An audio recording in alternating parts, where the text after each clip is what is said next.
been 16, 17 months since I've been on stage or played a show, and I sort of like jumped at the chance. My wife wasn't so sure because obviously the prospect of being away from home for 2 weeks or so wasn't great, but I embraced it, man, and took it on and came over here, and it turned into something completely different. Well, yeah, you said you were supposed to be away for 2 weeks, and now you've been away for how long? Well, it'll be 5 weeks now on Monday. When I arrived in Sydney, I tested positive for coronavirus on the first day that I was here, and I was moved to another hotel, and obviously I had to spend my 2 weeks in quarantine, but they told me that I wasn't allowed out of quarantine until I had a negative test.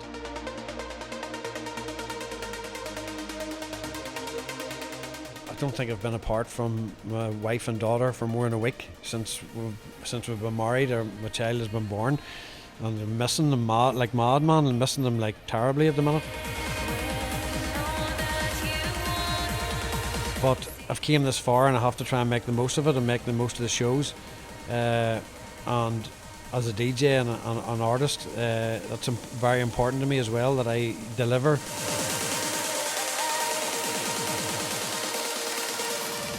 My name is Viktor Kidson, and I'm here in Sydney with Andrew Liggett. Liggy, how are you doing today? Sneijder. Sneijder as well, but I heard Bryan called you Liggy on the chat podcast that he did, and I kind of like that name. That's my childhood nickname, man. Everyone calls me that back home, but yeah. Good to be back, man. Good to be here. Good to be in Sydney, Australia. After 16 or 17 months of not touring, it feels strange but refreshing. We're going to go into that because I'm very, very curious about your recent experiences in the last 3-4 weeks. But we just went out for dinner. Yeah. We went to a really good sushi place, and you were craving the chicken. Yeah, man, it's like, that's the Irish in me. You always go for the safe bet, but like I said to you before, there's not very many good sushi places, especially in Northern Ireland, so we're not blessed with the luxury of like good sushi, so I don't think I've really experienced it, and that's what's put me off it. But I've been to this place here now, and I've been there 3 times, so it must be good. So yeah, I've really enjoyed it, and yeah, it was quality food, you have to agree, yeah. It was really, really good. And we didn't actually go for the chicken. You did try a few sushi things as well. Yeah, not the first time, but I'm not like a raw fish sort of person, and I try and sort of stay away from it, but they had some nice alternatives, and yeah, so sushi of Northern Ireland, watch out. So it's in the middle of June right now. It's 2021. I think we're a year and a half into the COVID pandemic. And yeah, you haven't played a show for that long. And then what were your thoughts when the Australia gig with Paradigm came up? Well, yeah, I jumped at the chance, obviously, to come over here, but it was sort of to replace John and Bryan. They couldn't make it, obviously, because of the quarantine laws in Ireland, and it would have been a bit excessive for them. So I was sort of asked, to replace one of those guys, and I sort of thought it through and said, you know what, we don't have that restriction. We're coming back on the flight. You're sort of self-isolate for a week at home, you're told to do, but it's pretty loose, man, you know what I mean, in Northern Ireland. And I said to myself, why not? It's been 16, 17 months since I've been on stage or played a show, and I sort of like jumped at the chance. My wife wasn't so sure because obviously the prospect of being away from home for 2 weeks or so wasn't great, but I embraced it, man, and took it on and came over here, and it turned into something completely different. Well, yeah, you said you were supposed to be away for 2 weeks, and now you've been away for how long? Well, it'll be 5 weeks now on Monday. I think the main show has been put back. Obviously, there was an outbreak of COVID in Melbourne, which was pretty harsh on the guys, the Paradigm guys, and things have been sort of moved. They're just basically going on a week-to-week basis now on what's going to happen. I've been playing some shows in here. Obviously, as much as I can, we're here. Might as well play shows as much as possible and enjoying those. First gig back was last Friday in Sydney. Small club, small crowd, but the vibe was just, man, it was incredible. I can't even explain how good it was. It was just so good to be playing music on that stage, have a few drinks, just be in that environment again after so long. I don't think people realise how much. Well, I don't even think I realised myself how much it had affected me until I was on that stage, because one minute you're gigging, you're on a high, you're in your world, in your bubble, doing your thing, and next minute it completely stops, like just all of a sudden. And it really only hit me on Friday night. Like, I played my Stay remix last tune, and I have to say, man, there was a tear in my eye, like, it definitely was, like. It was like a definite moment for me, like, yeah. Yeah, because you haven't been able to play anything out for so long, right? Yeah.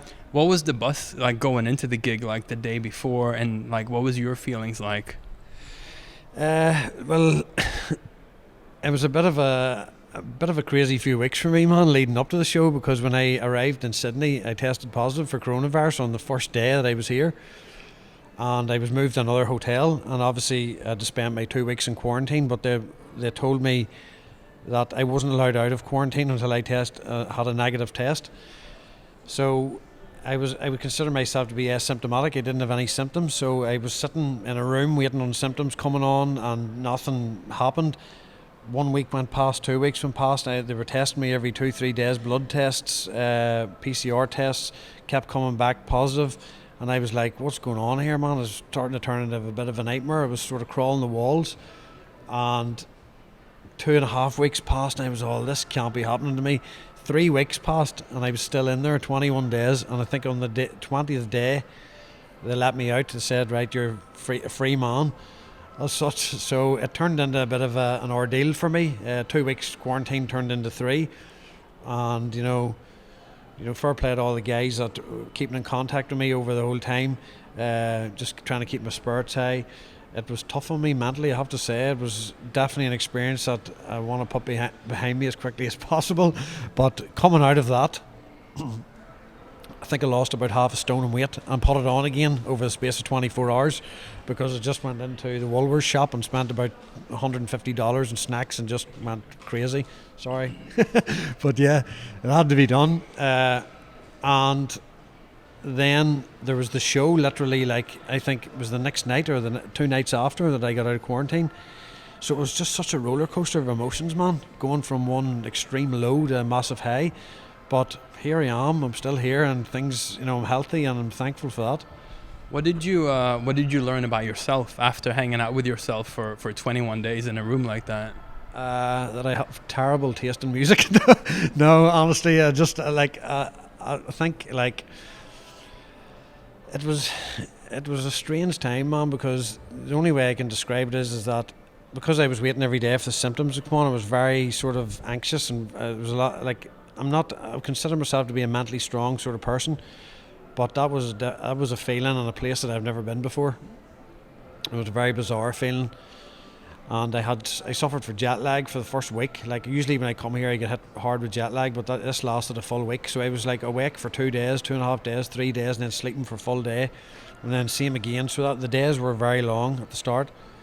Obviously I had the 2 weeks to do of quarantine anyway, so I would have been in that position, but I think it was just the fact of the coronavirus diagnosis that was hanging over my head and making things, maybe that added to the sleep deprivation, I don't know. But man, I dug deep. I had to dig deep there for them 3 weeks to sort of, like, stay. I don't want to say positive, because that's maybe not the right word, but like just to try and keep my own self sane. But it was a very hostile environment, I have to say, because when you looked out the door of that room, it was all decked out like a hospital. You had people in masks and like visors and suits, and people didn't want to come near you, and you were ordering food and they were sitting at the door and knocking on the door and running away up the corridor, and when you opened the door to come out, it was very hostile, like sort of intimidating environment.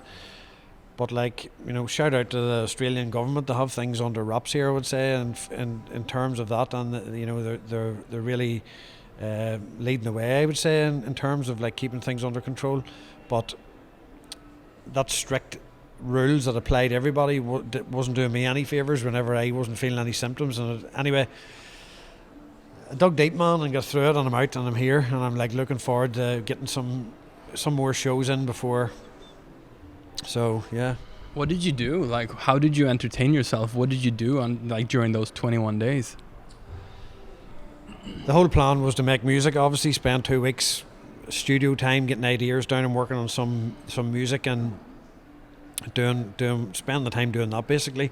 But obviously because of that was hanging over my head, I just wasn't in the mindset to make music whatsoever.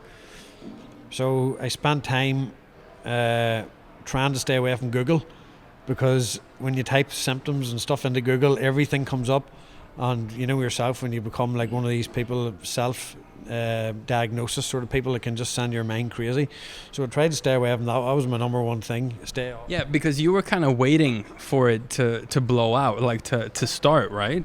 Well, they basically told me you've tested positive for coronavirus, and I was like, I don't have any symptoms. So every day I was waiting on symptoms, because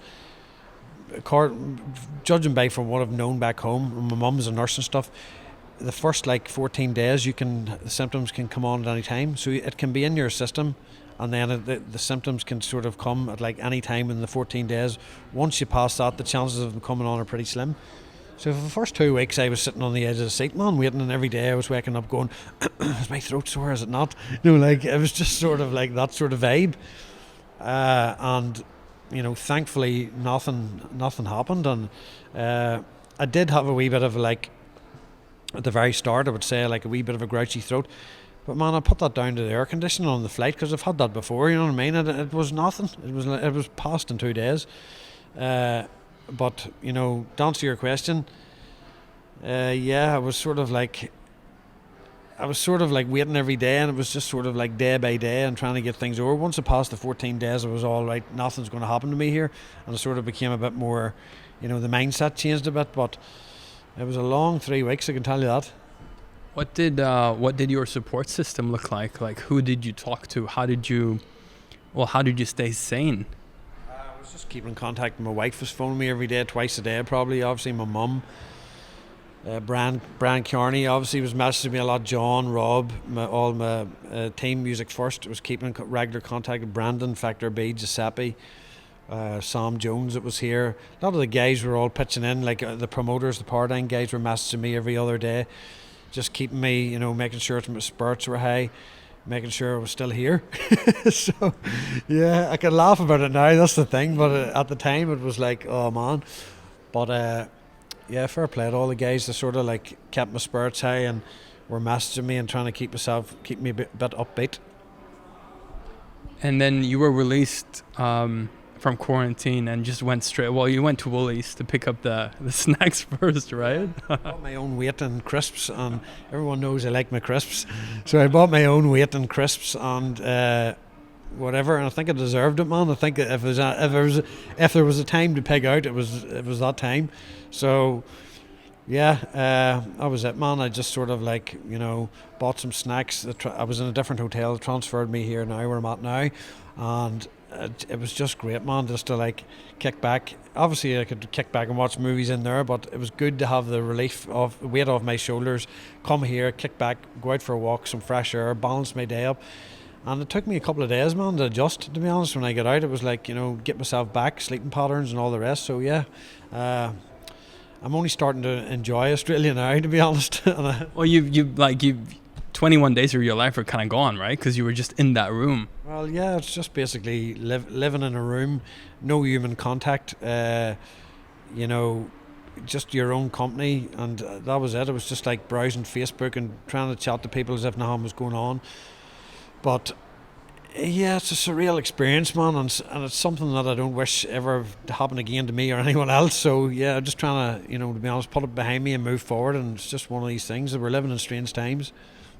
We are living in strange times, but again, like you said, like Australia is really on top of everything. I don't know how, like I've heard how it works in Europe, and some countries don't really care, but if there's one case in Australia, we'll hear about it on the news. Yeah. We got the system that we used when we went to the restaurant where you check in. Yeah. So they know that you've been there this time, and if someone else has been there or were there at the same time as you, they can, you know that you need to go and get tested. Yeah. But yeah, so full of snacks, and now the gig is happening, right?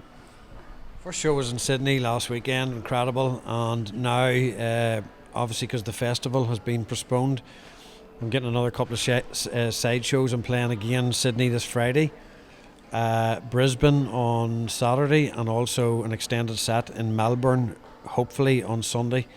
And yeah. So that'll be 4 shows in total since coming here, and I'm just trying to make the most of the trip at this stage.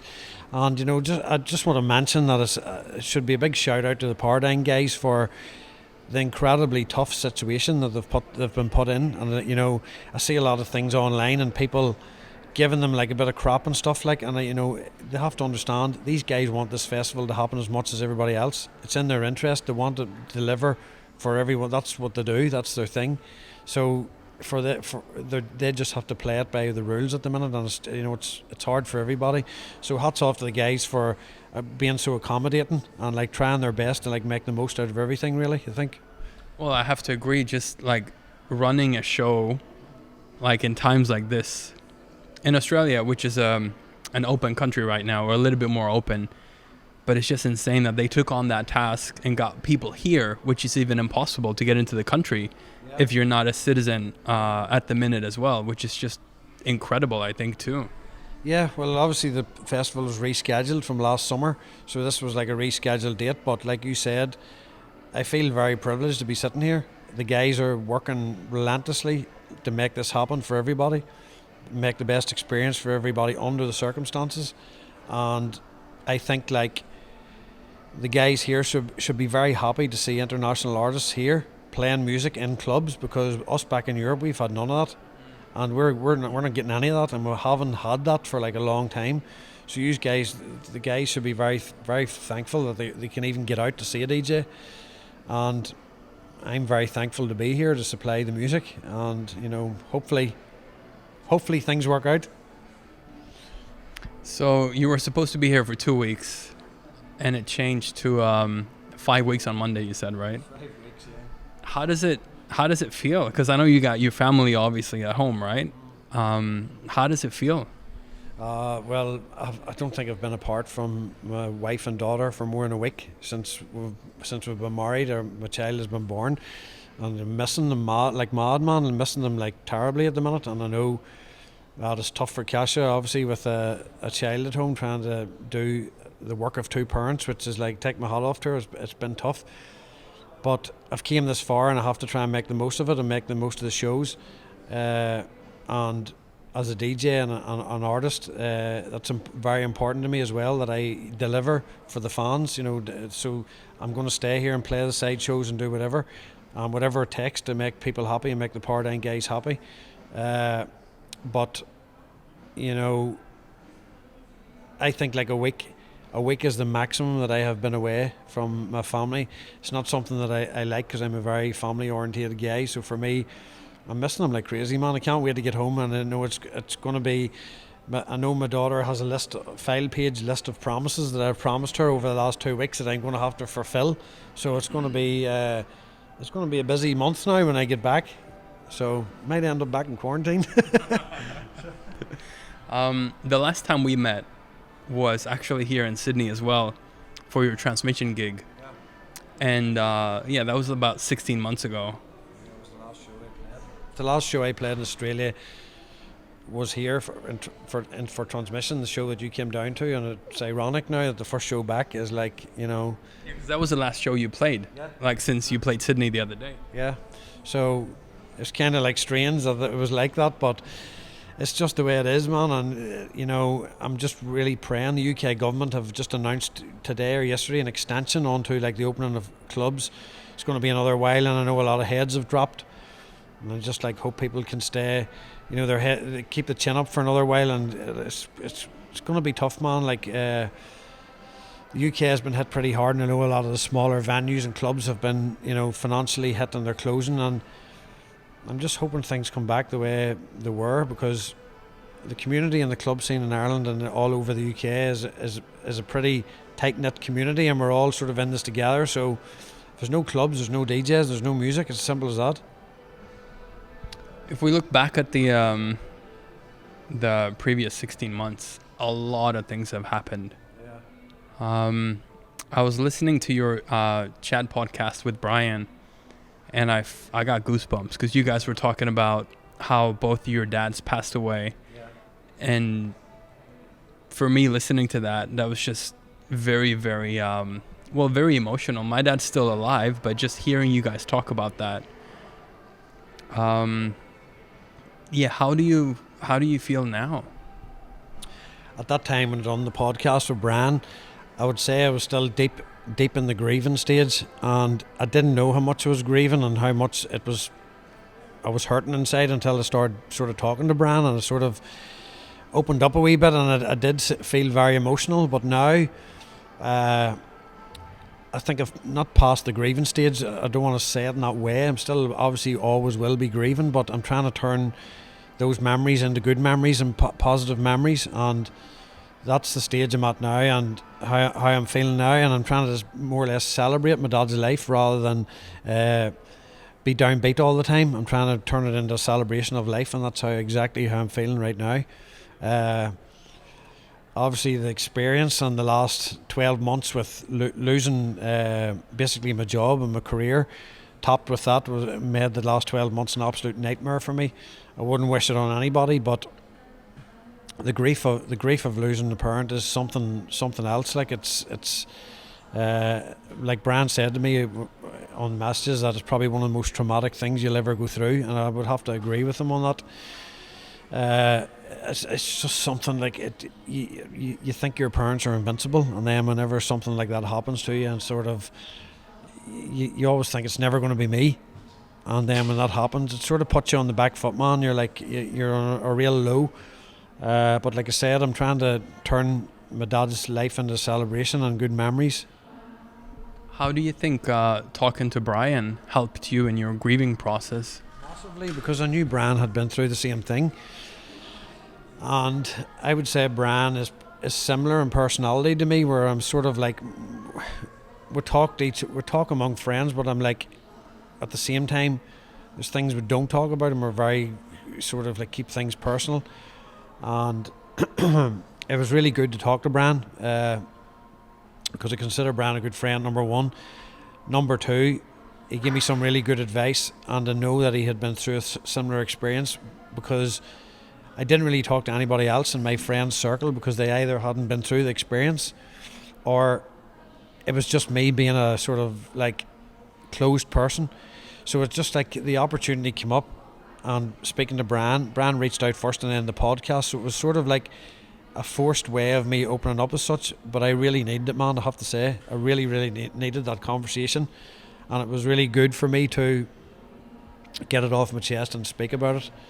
And I did get a bit emotional during that podcast, I have to say, like I really did. But like I said, it's natural, and losing a parent is traumatic, and I put this out there for any lad there, or like any person that loses someone, and you know, I do advise them to talk to people, and that's probably the best way. And I have reached out to a few people since that, and seen they've been depressed on Facebook, whatever, and I have sent them private messages and said, look, if you ever need a chat, call me up, and give them a number. I've done that because I know how important it is now for people to talk about things, and I think Bryan has done an absolutely incredible job of raising awareness of not only mental health, but the importance of men speaking out, especially in the industry that we're in. Like, people need to let off steam, man. You can become very, like, you know, everything can become pressurized and closed in, and it's definitely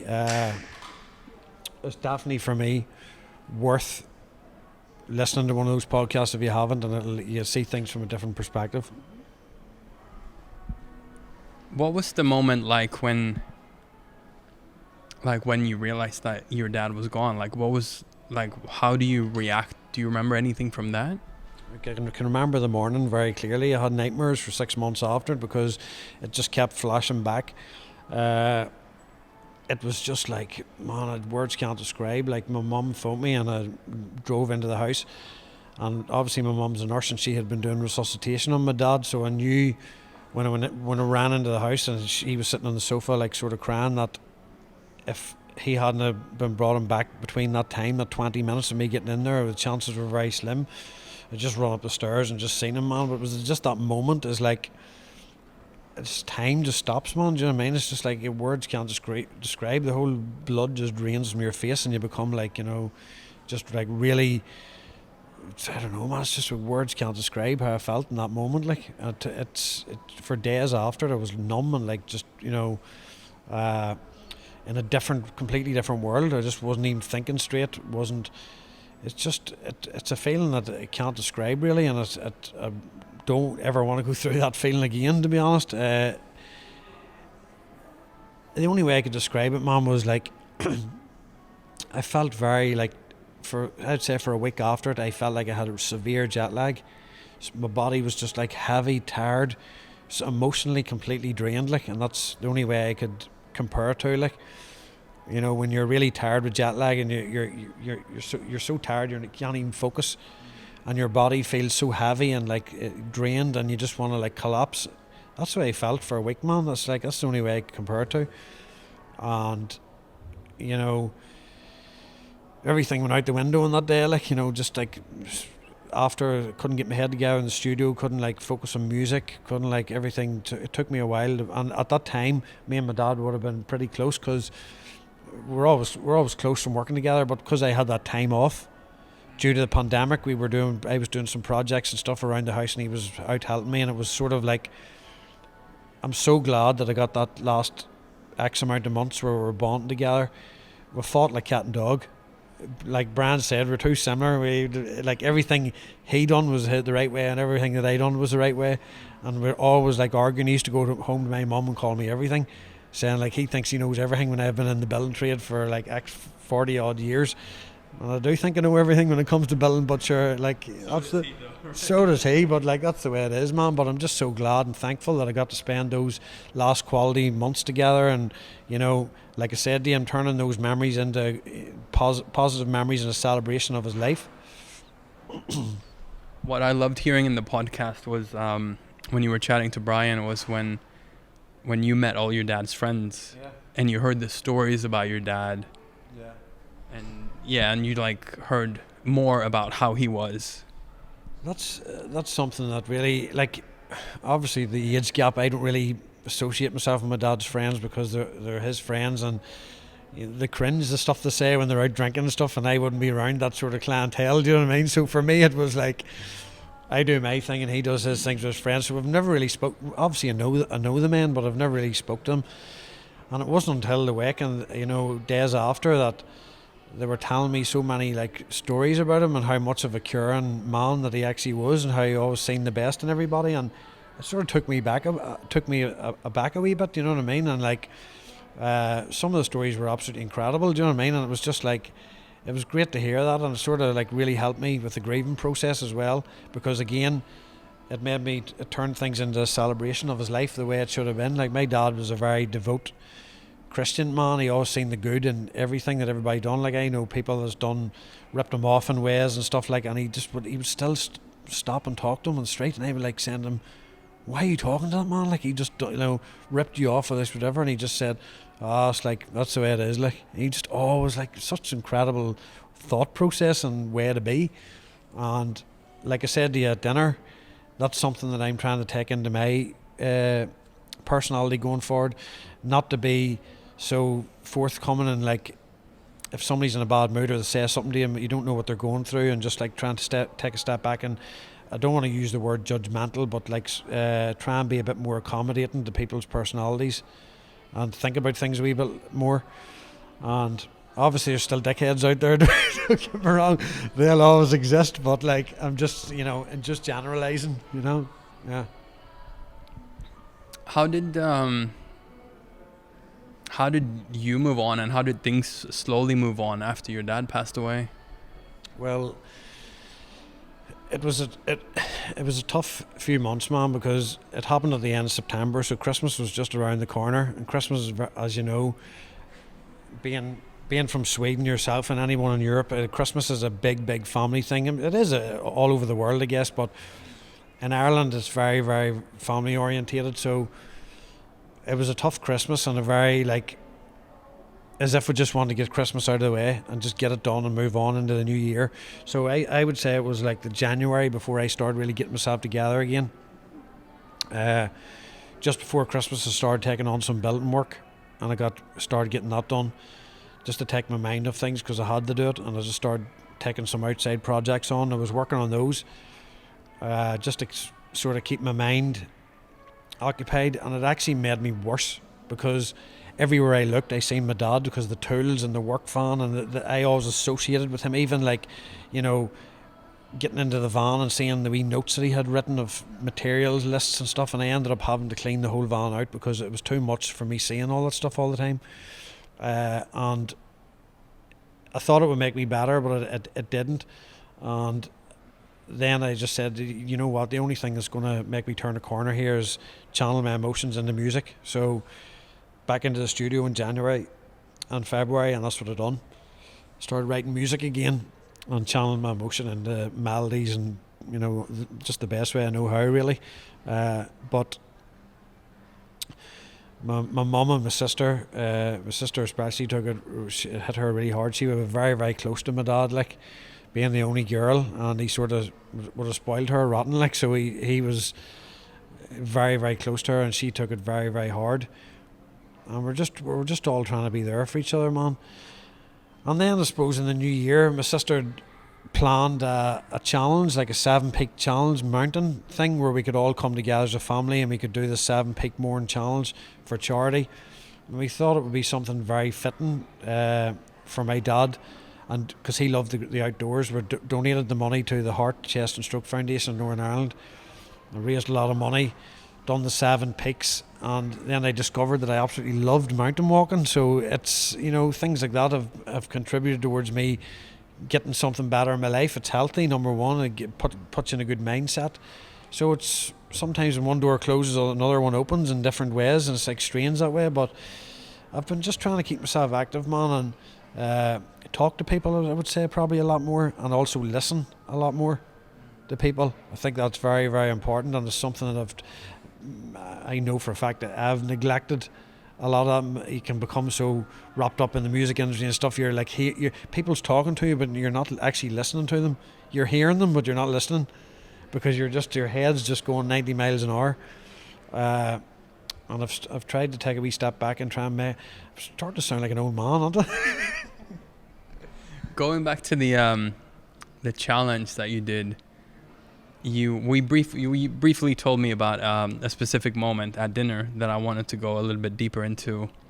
A moment where you had 2% battery. Could you tell me about that moment a little bit more? Well, it wasn't me. It was the guy. There was a guy in front of me. We only had 2% battery left on the iPhone. We thought we would do the challenge pretty quick, but we completely underestimated it. And it was like 45k or something, or 40k, I think, in total.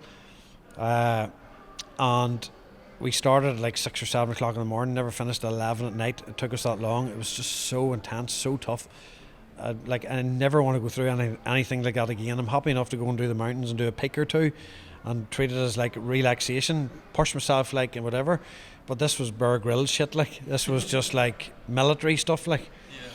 Man, as told you before, my 2 toenails on my thing actually fell off, turned black and fell off because of the friction on the boots. I never spoke, I don't think, for 3 days after. I was that traumatised, but we were coming down the last peak. I think there was a moment where those guys were a bit fitter than me. These were all CrossFit guys, right? And I was sort of like, and they were taking this pre-workout stuff. They were like going up the peaks like robots, right? And I was like coming behind them, unfit, crisp eating machine, like coming trained for like. To be fair, I put a bit of miles in before it, but I was sort of like, I put it this way, I wasn't fit enough to do it. But I said I'm going to stick it out.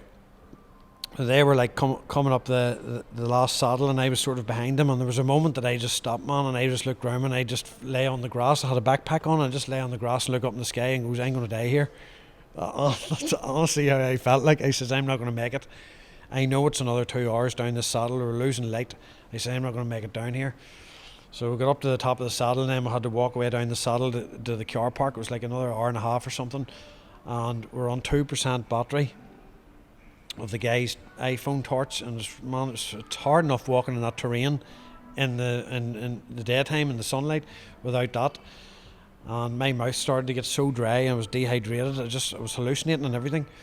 And I remembered that I had like a flask in the backpack, so I took it out, took a big gulp, but it was still like half warm near. Like I thought it would be cold, but it wasn't. But man, that drink of water was just heavenly. It tasted heavenly, so we shared that. We made it down. Oh man, I just got into that car and I was a broken man. Honest to God, like it was the most difficult. I pushed myself out of my limits and beyond that. But I'm so proud of myself for doing it, man. Like it's something that I could hold my head up high, say I've completed, and like the guys that completed it were all CrossFit guys, and they even said to me at the end, "I don't know how you done that, like." Because I was like so unfit, not unfit, but I'm like not at their level of fitness, and I sort of kept up with them at the end. So good times, man, and bad times. But you were able to donate money to charity as well through it, right? Yeah, we raised over £4,000 for the Heart, Chest and Stroke Foundation in Northern Ireland. So again, thanks everybody who donated via Facebook and Instagram and everything. It was like the response was amazing. So it was a good cause. It was done for all the right reasons. The money, I'm sure, will go a long way to helping a lot of people out in some way. And who knows, we might make it a yearly thing, but if anybody's planning one next year, just take my number off your phone. But you're getting a little bit more into charity stuff as well, right? Yeah, well, that's what I'm saying.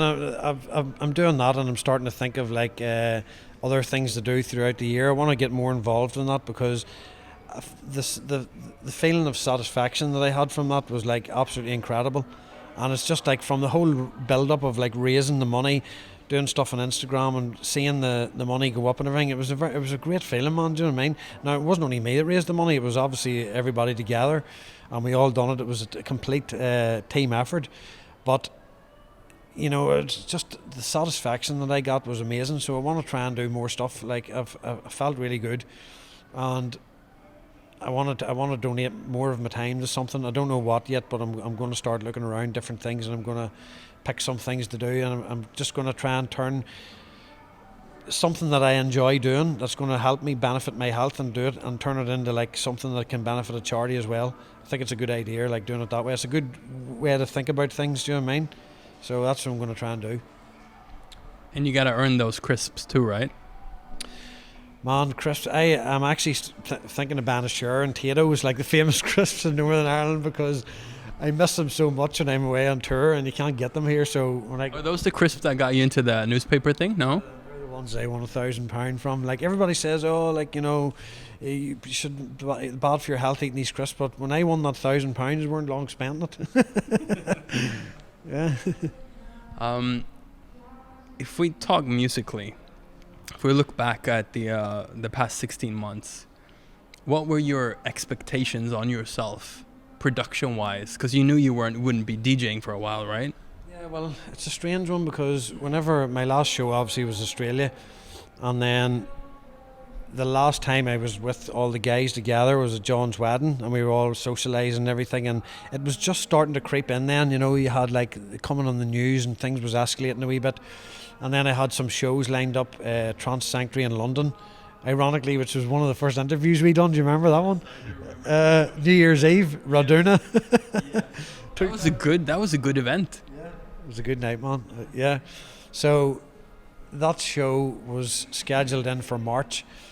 And then I think that was the first show actually to get rescheduled, or it was cancelled and then obviously rescheduled later. But when I had a pretty healthy diary in March, and when I seen all the gigs starting to get cancelled, and then into April, I knew it was like something. But I didn't expect it to last obviously this long. I thought 6 months maybe. And I went into it with the mindset, look, I'll do some home improvements, I'll spend some time with family, I'll make some music.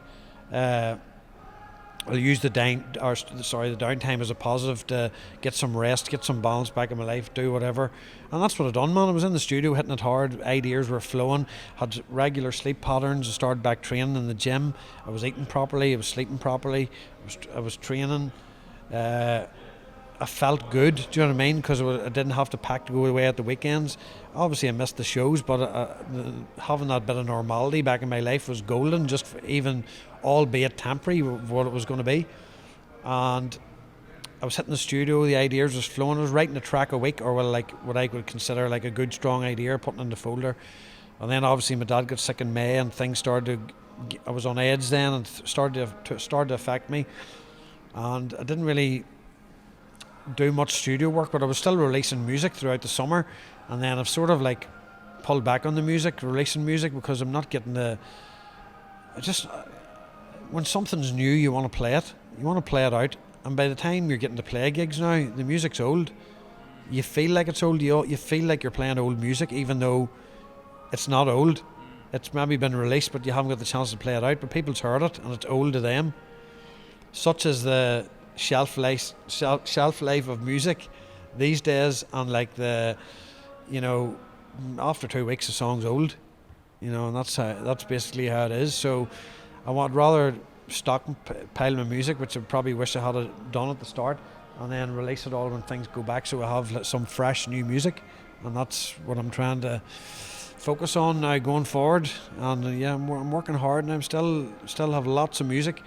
I've still been posting some samples on my Instagram, Facebook, and I'm working on a special project at the minute, and I'm hoping to have everything together towards the end of the year. Musically, what are you sitting on right now? So much. I would say at the moment I've about 25 tracks sitting at the moment. No joke.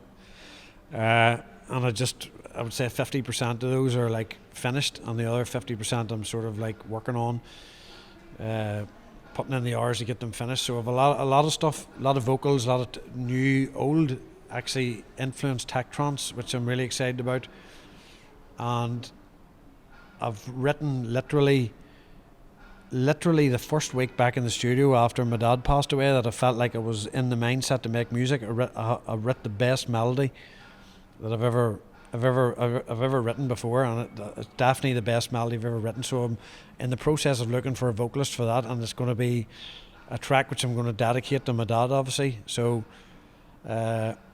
the melody just is so emotional, and it's everything that he liked about trance and what I like about trance. So I'm really excited about it to get it finished, but I'm just struggling at the minute to find a vocalist, so it needs to be right. I want to hear it now. It's amazing, but it needs a vocal to complement it, because like my Stay remix, for example, I know you really like that track, and if you took the vocal out of that track, it wouldn't have the magic. So think of I think it might still have, but I can agree that the vocal kind of enhances it, or the melody enhances the vocal. They just complement each other, man. That's what it's about. That's what a good vocal track is. It's the melody and the vocal complementing each other, and when that happens, magic happens when they come together at the right, when it sounds right, and the vocals on point and the melodies on point. That's where the magic happens in trance. It's untouchable for me. And yes, sometimes it does happen with just a melody, but very rarely. I think the vocal trance is like, it's where it's at. Like, you think of the memorable tracks over the last 10 years, they've always been like pretty much vocals, I would say, with a really strong melody. So I would never let anybody hear this melody until I know the right vocals on top of it, because it needs that.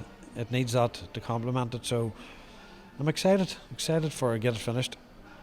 I'm excited too, and I know a lot of people out there are excited too as well, to just get everything and hear everything that you guys have been working on, that you've been working on. But I'm very excited about that track now as well. Yeah. What else are you looking forward to? Like, how are you feeling now? Like, you're in Australia now. You played your first gig a few days ago in Sydney. Has that made you feel hopeful? It's a strange question for me to answer, because yes, it's made me feel hopeful, but also not. It's a strange one. I'll explain why. Because when I come here and I see how open they are, right, but I also see how strict they are and how quick they can shut things down, it just says to me that yes, things is open, but things can be closed just as quick. Number one. Number two, the constant promises in Europe and restrictions and things just going up and down over the last X amount of months has just left a lot of people very delusional. Delusional is probably the wrong word. Very worn out, and tired of hoping, right? Tired of being so hopeful all the time. Promoters and DJs alike, there's something happening around the corner to be let down, and I think people's just really tired at this stage, man. And it's hard to get motivated, and it's hard to stay positive that things is going to change. Obviously, I want to be back playing as quickly as possible, but it's being an international touring DJ and playing in so many different countries, there's so much criteria and so many restrictions is based on country per country. So it's going to be. I don't want to say this and sound like a killjoy, but I think it's going to be a long time before things is like back to the way we can remember them being, whereas you're playing so many different countries in a weekend and like different things. I think it's going to be a while before that's going to happen. But in saying that, I know a lot of guys just be happy to be out there playing any sort of show at the minute, and I feel grateful that I'm here behind the decks and playing to a crowd and playing the music that I love. I'm very thankful of that. I'm very thankful that I'm sitting here having this conversation with you today and knowing that a lot of guys would be really want to be back playing. So what are some of the first things on your daughter's list that you're doing when you're coming home? Cinema, swimming pool, LOL dolls. There's probably 3 in the suitcase. Oh man, it's just like, because they've just opened the swimming pools and the cinemas and stuff is just starting to open in Ireland, and it's just been waiting a long time. And man, I feel really sorry for the children, because especially like I live in the countryside and there's absolutely nothing to do for a child of that age, and like the parents had to do homeschooling in Ireland for a long time, and really tough, man, because we're not teachers. You know, it's like it's a teacher's. You're a teacher because you have a high tolerance level.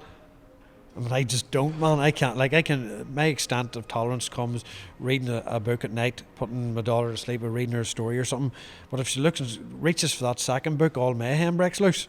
And it's just like, man, that's where I'm at. Do you know what I mean? Whereas a teacher, like one of my best friends is a teacher, and he brought me into. He was a teacher in a school in the town that I'm from. And he took me into the school one day, into this class, and he showed them videos of me playing, and he tried to explain to the kids that somebody from this area, like sort of not deprived, but like there's very little opportunities where I'm from, can do that, so can you. And he took me to the side whenever I was going out, and he said, look man, half of these kids probably won't even think about that, but if I can change one kid's life through what I done today, that's what it's all about for me.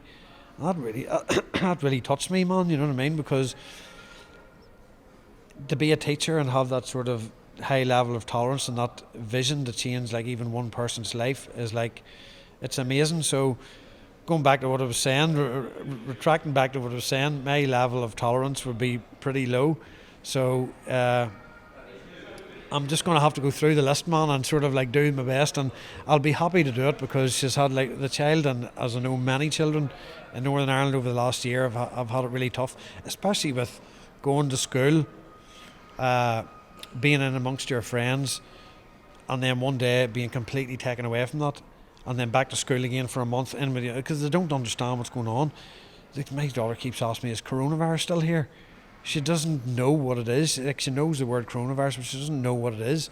And I can see it's affecting her, because she sees it as a barrier in her life rather than a disease or whatever for what it is. She sees it as a hindrance. So it's in her thought process, do you know what I mean, in a different way than we're interpreting the virus. And to explain that to a child, they just don't understand. And I'm just like hoping now things ease up and we can start to get some sort of normality back in our lives and get the kids out there and let them be kids, because it's like terrible times for everyone, especially them. When you get home, would she get 2 books on one night, or is it still 1 book? She might get 3 after the last experience I've had in quarantine. We've sort of like promised her a lot of things and whatever, and you know, man, I can't wait to see her. It's been so long since, or it's never been that long since we've been apart from my daughter, and you know, we have a great bond and I love her to bits. So it's, for me, it's like, I just can't wait to see her, man, and start spending some time with her again. I feel really happy that I got to see you today, and that you were here, and that you were able to come, and that you got to play as well. And yeah, that I met you at your last gig at Transmission as well. Yeah, is there anything else that you want to talk about right now? I suppose I just want to try and like maybe say to people in the industry and people in general that have been affected by this pandemic, is to like you know, use it as an opportunity to try and find something within yourselves, like basically what I've done, and try and like dig deep and make yourself, like, I suppose, a better person, and try and, because this time isn't going to come around again. This will pass. Everyone will be back to the rat race, busy lives, doing whatever. Use it as an opportunity to maybe learn something about yourself, or change your attitude, or like something like that. I know I don't want to sound like one of these, you know, life coaches or something like, but it's something that, you know, I have taken away from this, even though it's been a really harsh year for me. I'm trying to approach life now with a different mindset, and if I can take a positive away from that, and this pandemic has taught me that, at least there's something. That's cool. And that's a really, really good advice, because people have, I mean, a lot of people have had to change their ways, right? They had to do something different or be open to new things as well. Well, thank you so much for your time. That was a really enjoyable interview, and no, it was really, really good to catch up with you again. Yeah, you too, man. Always a pleasure, and it was great to see you. It was great, like I said at dinner, it's great to see you happy with your new baby, and like things seem to be going well for you, and it's like, you know, wish you all the best, man, and like hopefully life continues to treat you well. Thank you. Thank you.